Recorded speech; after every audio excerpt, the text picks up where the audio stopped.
श्री शिवाय नमस्तुभ्यम हर हर महादेव।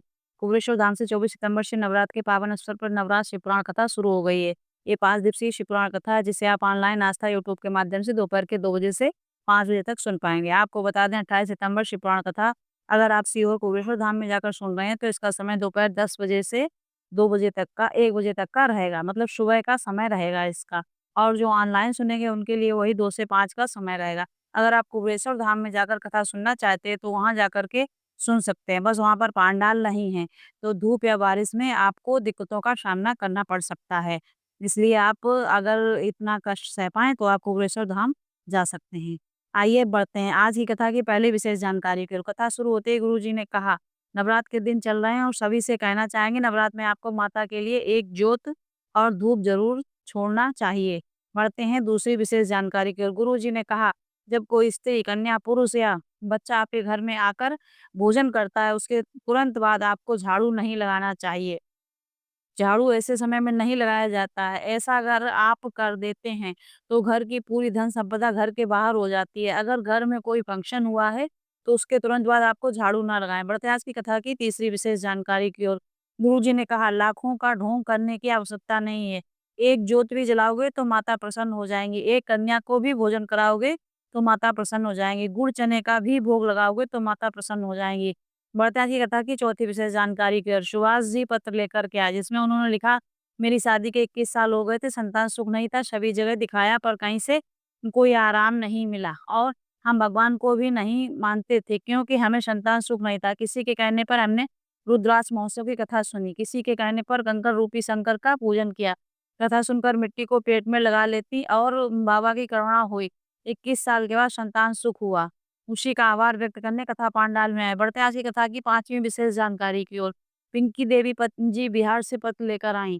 उसमें उन्होंने लिखा, जब मैं बीमार थी तो डॉक्टर ने बताया कि आँख का मांस का गोला बना है आँख में और उसकी रिपोर्ट दिल्ली जाएगी।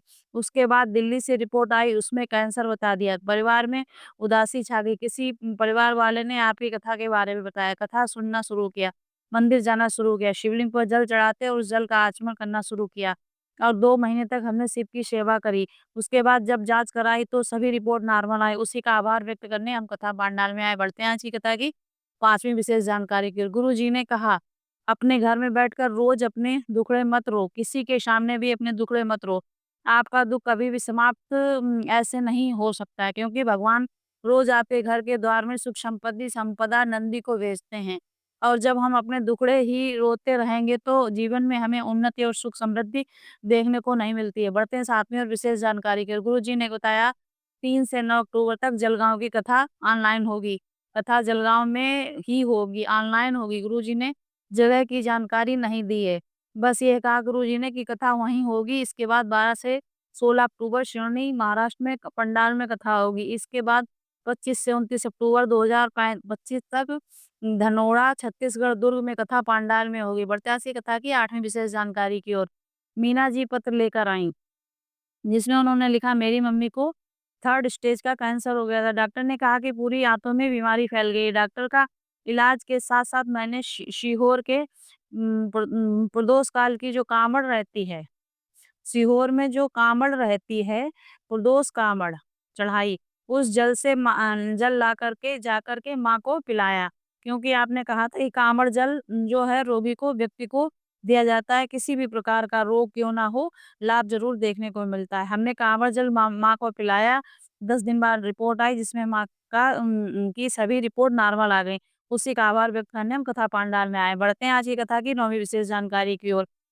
आपको बता दें कुछ विशेष तिथियां आने वाली हैं, जिसमें 28 सितंबर नवरात्रि का छठवां दिन है। मतलब कल नवरात्र का छठवां दिन है। माँ कात्यायनी की पूजा का दिन है।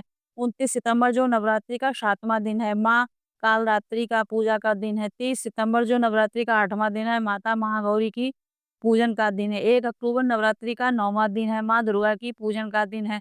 इसके बाद आपको बता दें, अक्टूबर को विजयादशमी, 2 अक्टूबर को विजयादशमी मतलब दशहरा है।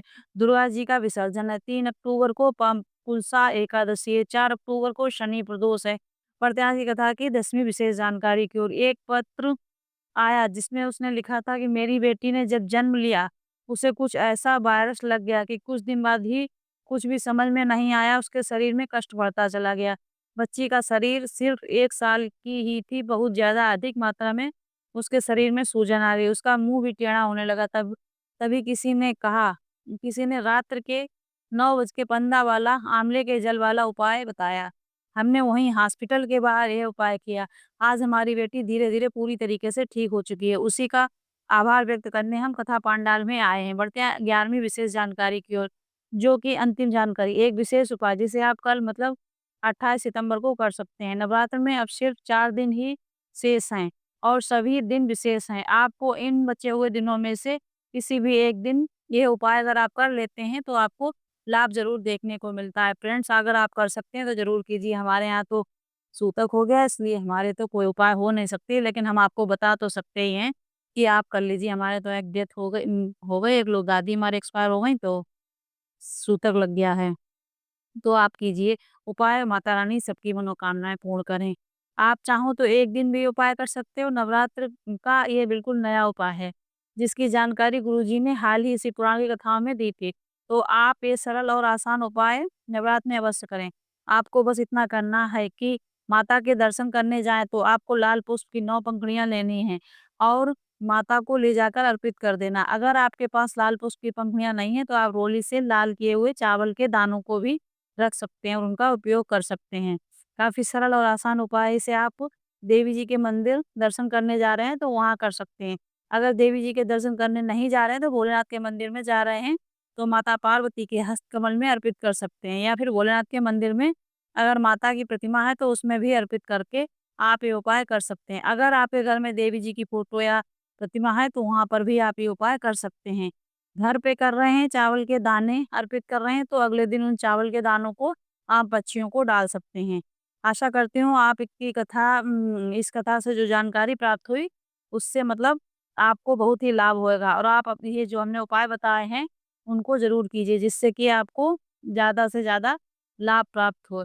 और अष्टमी वो क्या कहते हैं उसको, दशहरा और जितनी भी अक्टूबर की त्योहार हैं, दशहरा, गोवर्धन, दिवाली, रूप चतुर्दशी, भाई दूज, इन सब की तिथियाँ और सब हमने वीडियो बना के डाल रखा है, तो उस पे जाकर के आप पूरा देख सकते हैं। इसकी भी एंड स्क्रीन पे वो वीडियो हम लगा देंगे। श्री शिवाय नमस्तुभ्यम, हर हर महादेव, जय माता दी। आप सभी को नवरात्रि की बहुत-बहुत शुभकामनाएँ। राधे, राधे।